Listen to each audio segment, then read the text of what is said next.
Hi, everybody. Welcome to Indie Strong, helping you become a stronger indie author one question at a time.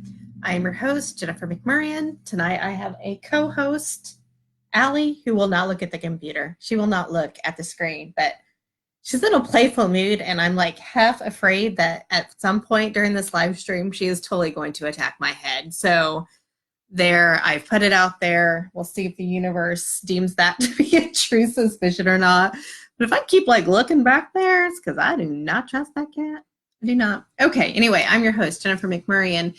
And if you're watching on Facebook, hello, please like, love, laugh at this post, share it with your friends, spread the word. If you're watching on YouTube tomorrow, hello. Please take a moment just to hit that thumbs up and to subscribe so you never miss an episode, and please share because, sharing is caring. And just, you never know, you might be sharing my last days on earth. This may be the moment that she, you know how those cats are trying to take over the world. One more little warning, my Facebook has been acting up all week. It just kind of freezes in the middle when I'm trying to interact with people. I really hope that doesn't happen today. I've had my tech guy on it. He has tinkered with it, so hopefully we'll be okay today. But if I just freeze mid-sentence, probably during the attack, which would be super funny. So we'll hope for that if that happens. I'll just have to record this tomorrow and put it up on YouTube because I don't know what's going on with my computer or Facebook or Chrome or whatever it is. Something is not computing lately. So that's one of the problems with going live is sometimes you have these tech difficulties and you don't know what it is. And even my tech guy doesn't really know what it is. So tech guy being my husband, that's why I married him. Well, and he's cute and funny and, keeps me into this lavish lifestyle that I love. Anyway, so welcome. I have to admit my heart is a little broken today. My little baby bear, my little snuggly wuggly man, he is going to Parents' Day out now. He goes twice a week, and today was started the second week, and he knew the minute that we walked in the door that Mama was going to leave, and I mean, he just bawled. I mean, he was screaming, that red face, they're not making any sound, but it's about to come and, shatter windows and whatnot. Yeah, he did that today. And of course, I had to hustle out of there because, as most moms know, consoling them is a lot worse than just leaving them. You're going to have to go anyway at some point. So it's best just to kind of hustle out of there and let the teachers distract them, which they do a wonderful job at. And, I'm totally enthralled with the way that they take care of that many toddlers at once because not for me. No, I'm one and done for sure. It's a little verklempt there. But anyway, but that just broke my heart hearing him scream, and I've just been cuddling them since I picked him up. I've just been cuddling and trying to hear, let him know that Mama will always be back. Mama will always come. But, change is hard. And I think as we're all, we're all trying these new changes here at the first of the new year. And I didn't really have to deal with this with the kiddo so much. I mean, she was acclimated to having other people watch her at a very young age. She started Parents' Day out at like 6 months, like one day a week, just so I could get errands done and stuff. And she stayed with her grandparents, I don't know, countless times. And she always knew I was coming back. I mean, she never had that cry thing that Noah does. She has always been a pretty independent child. She will tell you that now that she can do it. She doesn't need help from me. The only time that she can't do something is when it's like clean your room, clean your bathroom, clean out the cat boxes. Do you see a trend there? Because I most certainly do. That's about the only time she's like, I don't know how. Yeah, you know how. You just don't want to. Not that I blame her, but you have cats, you have litter boxes. That's just the part of having a cat. She's still not gonna look over here. She's just like, I am part of the scenery. You do not see me. So I swear she's gonna go ninja on me any minute now.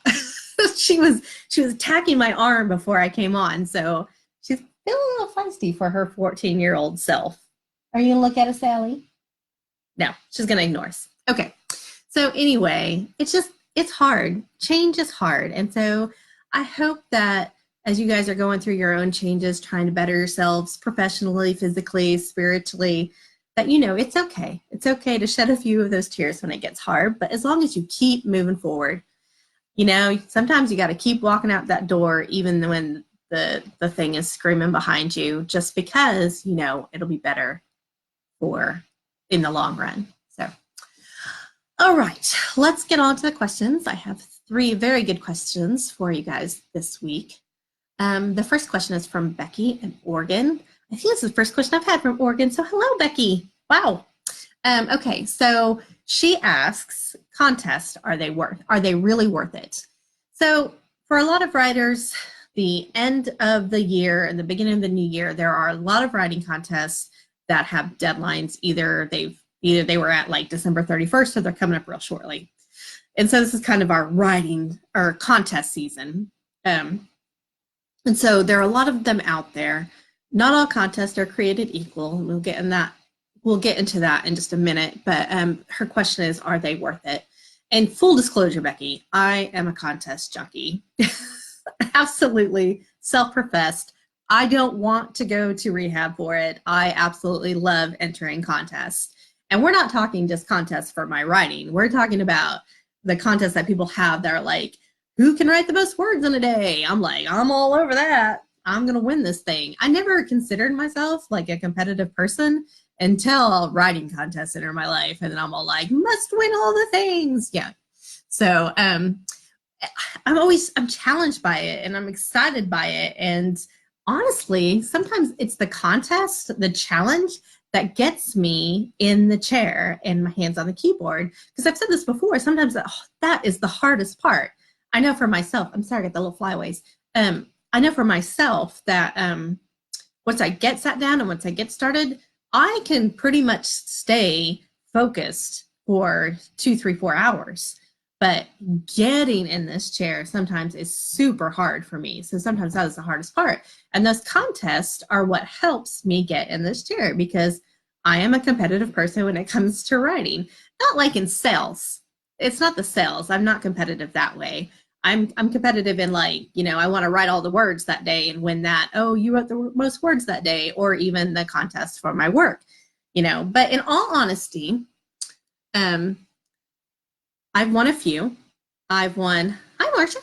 I've won a few. I've won big ones, like being a 3rd place finalist in the Amazon Breakthrough Novel Awards for Winter Song. And I've won smaller ones, like for unpublished work in, say, the Oklahoma Writers Federation contest.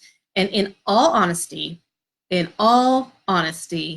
I cannot say that any of my winnings, large or smaller, I can't say that they've ever helped my sales, ever. But that's not why I do that. You know, it may not increase my book sales, but that's not why I enter contests. And I've already told you why I enter contests, because I like the challenge, I like the thrill, and it motivates me to keep writing. It also motivates me to try new genres. So, and I want to do my best. And so a contest kind of puts that, especially being independent, where I'm pretty much relying on myself and then editors to catch all those little things. Sometimes I can get a teeny bit lazy about it and be like, oh, my editors will catch that, especially when it comes to commas and laid, laying, lays. Oh my gosh, I hate the laid. I can't ever figure those out. I have grammar girled it and Googled it, and my editors just shake their head and be like, yeah, she did it again. I'm always wrong. Even when I'm like, oh, I think it's this, so it must be that. It's still the opposite. Anyway. So I get kind of lazy about those things. But contest, I'm not giving those to my editors. I mean, I can't afford to pay them to edit contest entries. So that's all on me, and it's on me to make sure that it's done correctly. And so it motivates me not to be lazy and to do my best. It also is a big boost if I do win, you know, because that kind of validates that my story does matter. It mattered to somebody. But I don't always win. I lose a lot more than I win. And some people don't really believe that because I only post about when I win. I mean, I'm not on there going, yay me, I lost again. No, nobody does that. Okay. So, but when I don't win, I've learned not to take it personally because reading and writing, they're very subjective. I don't know how many times I've read a book that tons of people have enjoyed. And I've been like, I don't really like this. Like I couldn't even finish it, didn't like it. But that doesn't mean that all those other people are wrong. It just means that the book wasn't written for me. And sometimes when you enter a contest and you lose, it wasn't that your piece of work was horrible. It was that you just didn't write it for that person, that judge. And it's very subjective. And you really have to keep that in mind. And you have to have thick skin too in order to enter contests. So, and it's the same with negative reviews. I mean, you have to keep in mind that it's so subjective. It's not personal. I mean, it's not like they hate you. They just didn't like that book because it wasn't written for them. Because you're not writing for anybody really but yourself. You're writing the stories that you want to read, and you're hoping that people will enjoy it as well. At least I hope that's why you're writing. Okay, so yeah, you might lose, but don't be afraid to enter a contest because you might lose. Because I'm telling you right now, there's no walk of shame. There's no list of, here's all the people that entered and didn't win. There's no list of losers. So you don't even have to tell anybody that you entered if you don't want to. That's why people don't realize how much I lose. Sometimes I enter a contest, I lose. I'm not like, well, shucky darn, didn't win that one. I don't even tell people I entered it. It's not a big deal because I'm doing it for me anyway. So the other thing is that if entering a contest stresses you to your core, then don't enter a contest. It's not meant to be that. It's meant to be fun. It's meant to inspire. It's meant to encourage you. And of course, the organizations putting on the contest are there to make money. That's what they're there for. And if you want to support your nonprofit, but you don't want to enter the contest, that's fine. Just donate the contest fee.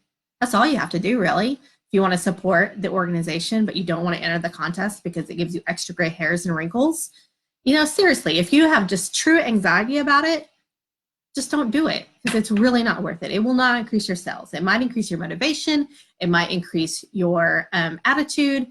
It might help you have some validation that your stories matter, but it's not worth the stress and the gray hairs and the upset stomachs and stuff like that. So I truly believe writing should be a joy, and that includes entering contests. Yeah, I get nervous. I definitely get nervous about it. That's for sure. But it's not. It's more anxious than nervous because I'm both excited and apprehensive about what might happen. So, but I don't ever walk away thinking, okay, somebody is totally gonna. And people have hated my stuff before during contests. Don't get me wrong. I've gotten some critiques before that have been like, I didn't like that. And that's okay. So, because it's subjective and you have to keep that in mind. Some contest things to be a little wary of. If they have a huge contest fee, like $150, and yet the prize is like $25 gift certificate and we'll mention you on our website, that's a big red flag. They're just in it to make money. There are professional contest venues out there that's all they do is they put on like book cover contest and writing contest, and then it's a popularity vote. And the first round might be free, and then they want you to spend like a $75 reader fee or judge's fee for the next round. So just be weary of those. If the cash payout or the prize does not really match up to what the fee is, they're a profit company. They're feeding off of you to make money, and hopefully you want to pad your resume enough that you'll enter their contest. And so that's basically what winning does. It pads your resume. It doesn't make people buy books unless they really, really have heard of this, like it's a Pulitzer, then it might help you sell books. But most of the time, especially in fiction, there's not a lot out there that will increase those sales because readers they're not following that. They might follow the Oscars and see what movies to go see after the Oscar winners are announced. But most people are not saying like, oh, yay, they won. I can't even think of like a big Oscar worthy type, a Hugo in science fiction, or a Edgar Allan Poe award in horror. I mean, most readers don't know that those are even things. So enter contests because you love to, enter it because it gets your butt in the chair and your fingers on the keyboard. Do not enter them if they stress you out. Do not enter them if they're not in the budget. Do not enter them if it's like a crazy fee. And don't worry about it if it's popularity contests, because that's exactly what most of these are half the time anyway. but she moved. I'm still worried. Still worried she's going to shank me at any time. So don't get me wrong. I love Alley Cat, but she is mean. Oh, there she is. She's looking at you with those green eyes. She's like, you're talking about me? Yep, I don't trust her. Don't trust her at all. Anywho, a quick plug for a contest that I just adore, and that is the OWFI Writing Contest put on by the Oklahoma Writers Federation Incorporated. This is their newsletter, the report, the lovely report. This one has all the contest information in it, and you can find more about this contest at owfi.org. But for one low fee of $30 plus your membership cost, you do have to be a member to enter this contest. You can enter one piece in 34 different categories, all for like $30. You don't have to pay per category. You just pay $30 and then you can enter one piece in every category if you have it. Now, I enter a lot of categories because I write in a bunch of different genres. I love playing with the different genres.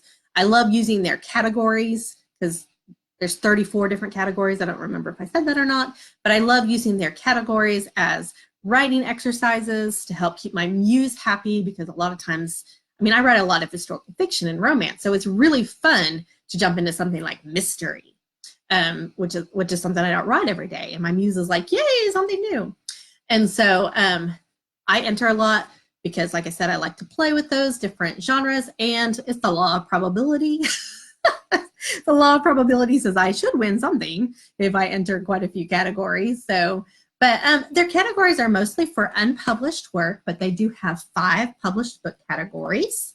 And you can enter, if you have like a young adult and an adult, you can enter a book in young adult and a book in adult. So I find it fun and challenging. Oh, and the awards ceremony. I love the awards ceremony. And I know the people who have been there with me are like, that's because you win, Jennifer. Yeah, okay, I do. But it's not that. If I never won again, I would go to hear those surprised sighs that a person has when they're, or gasp, surprise gasp, that's a better word, when they've won and they didn't expect they're going to win. That, oh, I love that sound, you guys. I love it so much. I would go to the award ceremony just to hear that sound every year. And the award ceremony takes place at the OWFI conference. That is the first weekend in May. It's an awesome conference. It's 2 full days of workshops plus 2 banquets for your full conference fee. And I think the early bird on that is like March 15th, but it's so affordable, and it's in Oklahoma City, and they always have a slew of awesome presentators. And so anyway, but if you want to check that out, again, go to www.owfi.org, and you can find out all the contest information, all about the organization. And but the deadline is February 1st, so don't take a long time to go take a look-see. I mean, don't go look right now because you're listening to me, but right after this, go check them out because it's a great contest, great people who run it, and it's just a lot of fun. So check that out. Okay, so that's contest talk. Moving on. All right, I'm probably going to go over today. I'm just going to warn y'all now because my last question is a doozy. All right, how do I make free promotions work? This is from Dee in Texas. Okay, so free promotional giveaways is when you give your book away for ideally 2 to 3 days for free. And they used to be like the ultimate way to get your new book, especially if you're a new author, into the hands of readers. And now they still work, but they don't work nearly as well as they used to. And so there are some tricks to help you be able to utilize it better for sales. And that's what we're talking about. So again, if you're unfamiliar with the term, it's basically just giving the book away for 2 to 3 days. And the reason I say 2 to 3 days instead of like a week-long promotion, because I've seen people do like a week-long, my book is free promotion. And I really don't recommend that, because if you're going through like Kindle Unlimited, like a lot of people do, you only get 5 days per 90. And my suggestion is to spread those out. So 2 here, wait, a month and a half, 3 there. So don't use them all up in one fell swoop, because who knows, you may get like an ad, a BookBub ad or something, and you need those free days. So, I just say spread it out. Also, if you have a 5-day giveaway and you are plastering that all over social media and you have ads and stuff, people are going to gloss right over it. After the first couple of days, they're going to stop seeing it. And so you have to be really careful about investing that kind of money in a long-term promotional giveaway like that. And 5 days is a long-term promotional giveaway because it's a lot of money, and you might not see it balance out at the end because, like I said, people will start to gloss over. Like, been there, done that, even if they haven't bought it. Okay. So to make the most out of your promotion, you want to pair it with an ad. If you can get a featured, not a sponsored, a featured BookBub ad, that is the best way to go. But A, they're expensive, and B, they're very hard to get into. But if you can get one, it can change your career for the better. They will get your free book or even your book on sale into the hands of thousands of people through their newsletter. If you can have it in your budget, do it. It costs you nothing to submit to them. My BookBub ad for Quail Crossings, the very first one that I did, and I've been fortunate enough to have 3 of them now with Quail Crossings, it changed my career. It changed the direction my career was going, and that is why my Quail Crossing series pays my bills, is because so many people got it during the free promotional giveaway during the BookBub ad that they're following the series through. So they got the first one free, and now they're buying the rest of the series. And that's really the best way to utilize a free promotional giveaway, is to give the first one away for free and then write additionally good books that follow that up, and they buy the rest of the series. So give them a good first book, they'll buy the rest of the series.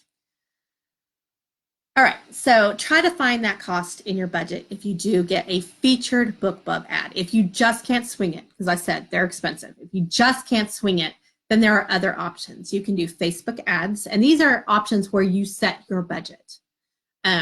So if you say, I can only spend $100 tops, yes, I love OWFI too, Marcia. And on YouTube, I'm live on Facebook, so I'm talking to the people. Yes, we have to get with it. Sabrina Fish is already finished. It's what, the 13th? She's already finished, Marcia.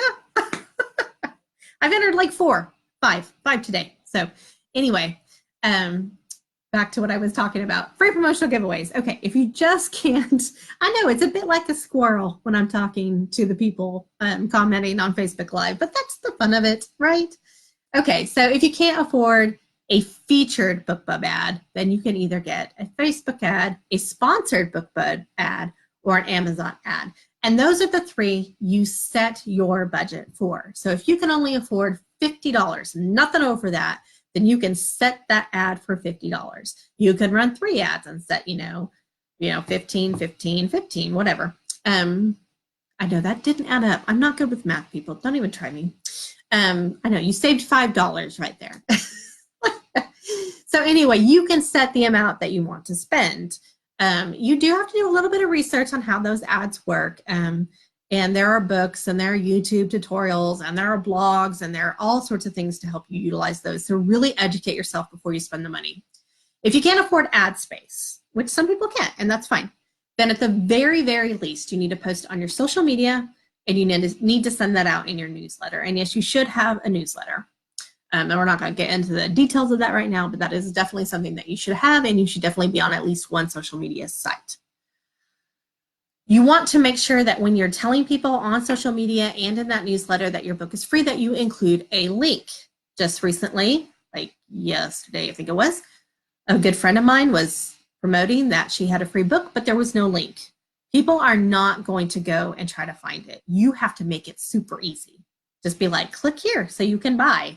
They don't want to go Amazon, okay, search, I don't even remember the name. It was something about blah, blah stars, they don't want to do that. Give them the link, make it easy.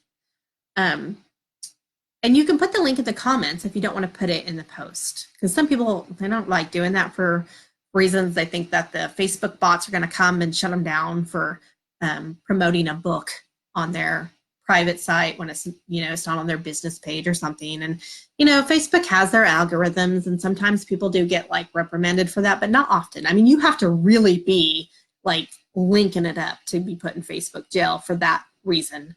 There are other reasons you can be put in Facebook jail, but that's not the only reason. My hair, I've got to get a cut. It's on my list tomorrow. Okay. So anyway, spread the word via social media, spread the word using your newsletter. Make sure to include links, make it easy for them, make it easy for those readers. You want them to be able to click, buy, okay? You can even do a small giveaway, like a $10 Amazon gift card or a cute little journal or notebook, not a free car, nothing like that. You want to keep it within your budget. If you have a street team, ask them to share that your book is free. Ask your friends, your family, your readers to share. It's okay to ask people to share when you're giving away a book, especially if it's a book that they really enjoyed. They really should not mind doing that if they enjoyed the book, okay? You're not asking them to go out on the street and sell copies door to door. You're just asking them to say, hey, this book I enjoyed, it's free, check it out. It's just that simple, okay? And again, like I said before, sharing is caring, and most people will share without much hubbub. So I almost always share. If I see a free book, even if I haven't read it and it's by a mutual friend, I'm just like, hey, look at this, there's a free book, go get it. So, but who doesn't like free books? I mean, really, are we to the point where we just don't even want a free book anymore? Because sad. All right. Okay, so most important, make sure the link is there. Make it easy for them to buy. Pair it with an ad if you can. If you can't, that's okay. Just spread the word as best you can. All right, now we're going to get into this question that I really was like, I don't like confrontation. And so anytime I get a question that I know is a bit of a controversial topic, I get a little verklempt about that because I'm just like, man, I don't want to piss people off. I really don't. I mean, I'm here to be helpful. And so, but I can't ignore this question either. So it's too much of a hot topic in current events right now for me to ignore. So the question is, and it's not politics, okay?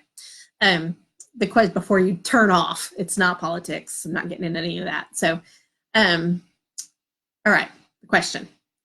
What are your thoughts on the current situation with the Romance Writers of America and diversity in general when it comes to writing? And this is from Hale in Oklahoma. Okay, I do want to preface what I'm about to say is in that I have never been a member of the Romance Writers of America, and I have nothing against them. I looked at the membership costs versus where I live and what it offered, and being that I'm already a member of two really supportive organizations, OWFI and the Bartlesville Word Weavers, it just didn't make sense for me to spend that kind of money on a membership cost, especially when the meetings would be 2.5 hours away. And so I've attended some Oklahoma romance writers events in Oklahoma City, and I've really enjoyed them. But again, it wasn't something that I could justify spending a year-long membership on when I attend maybe one event of theirs a year. So again, I have nothing personal about the RWA. I have no experience with them other than the local chapter, and that's all been very positive. All right. So if you don't know, if you don't follow writing news like I do, this story broke right around Christmas, and it is gaining steam every single day. I've read about it. I am by no means an expert on this, so I'm going to give you the Cliff Notes version of what has happened because it's hard to answer the question without at least giving you a little bit of backstory. So a complaint was filed against Christina Milan, who is a very well-known Chinese-American author. She has been very vocal about diversity in the romance writing world. The complaint was that she violated the ethics policies of the RWA with a tweet towards another author whose book she found incredibly offensive and racist. And yes, I am definitely looking at my notes because I want to make sure to get this right. It is definitely a hot topic. Okay. So she made a tweet about a book that she found was racist, and she used some colorful language. Christina Milan has been a very outspoken advocate for diversity in the romance writers world. I mean, she really brought it to the forefront of the RWA that things needed to change. She was the board member, the head chairperson of the Ethics and Diversity Committee. So, I mean, this is something that she has felt very passionate about for a very, very long time. This is not something out of the blue. This is her thing. This is her soapbox. This is her mountain that she is standing on and crying, I am going to fight for diversity in romance writing until the day I die. Okay, that's her. I'm going to be like on my hill going, I don't like your books. And she's over there on a much bigger, grander hill saying, we need more diversity. And she's absolutely correct. But she did. She used some colorful language. And then a bunch of her supporters kind of jumped on this book and this author. Okay, so this author and her editor, they filed complaints against Christina Milan. And no, I'm not going to say the author and the editor, their names, because Christina Milan has been outspoken about it. They just kind of got thrown into the forefront of this firestorm, and we'll get to that in just a second. So I don't really want to throw names out there. Okay. So anywho, the RWA decided, with some shadiness that, again, I'm not going to go into because I don't really understand the inner workings of the RWA, but it was a little bit shady that nobody that was on the ethics board was actually involved in this complaint. But anyway, somebody at the RWA, some committee, decided that Christina Milan needed to be kicked out of the RWA for 1 year and banned from ever holding a leadership position again. All right, so that's when the firestorm broke out. That's when people were like, no, you didn't. And so later, after all the backlash, after the firestorm, RWA has reversed that penalty, and they've reinstated, that's the word I'm trying to say, reinstated her membership, but the damage has been done. Now, here is my 2 cents, okay? Even though I hate that this firestorm was caused by a book that is 20 years old, and I hate the way that Twitter has such a mob mentality sometimes. Even though I hate those two things aside, it seems that the RWA had been up to some shady business for some time. And this was just the hair that broke the camel's back. So even though a lot of people are focused on this one incident, it is much, much larger than this. There is RWA chapter after RWA chapter coming forward, and they're demanding that the board step down, the president step down, and that there be a full forensic audit of the RWA. There are authors after authors coming forward telling their stories about discrimination and the lack of diversity in the RWA. I've read about this with a mild obsession.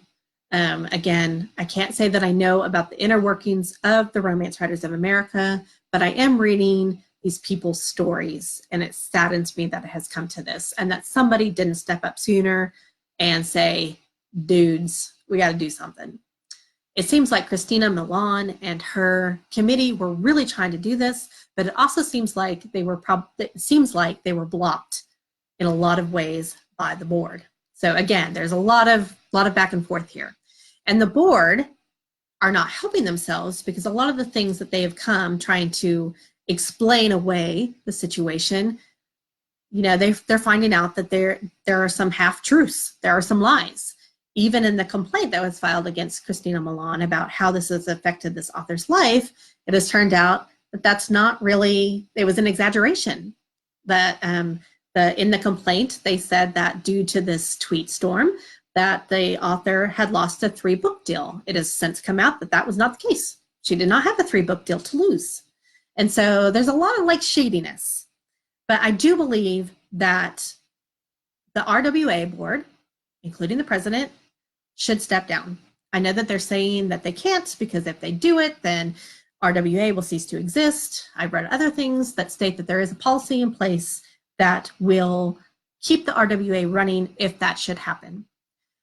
A lot of people are also calling for a full forensic audit of the RWA, which the board, are balking at. And it has always been a red flag to me that if you don't want an audit, you are hiding something. And so me personally, I think that they should step down and they should let the audit happen, and somebody else needs to come in there and bring RWA up to today's standards. All right, that's about that mess. I understand that it is a passionate topic. Here's what I'm going to say about diversity.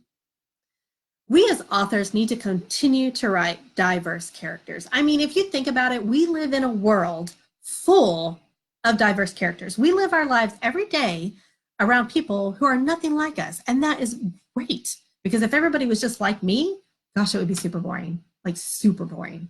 Seriously, I do nothing half the day. So if everybody was like me, it would be horrible. So we want to really, really embrace what makes everybody different. And when we're telling stories, we have to embrace that as well, but we have to do it in a meaningful and a responsible manner. We have to educate ourselves on what is appropriate.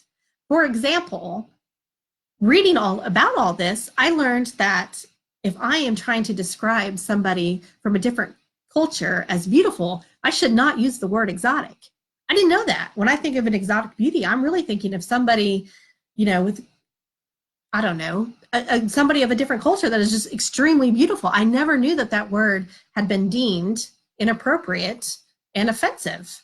So now I know. And that's just testament to the fact that I need to continue to educate myself as well. It's all about people saying, hey, that's not okay.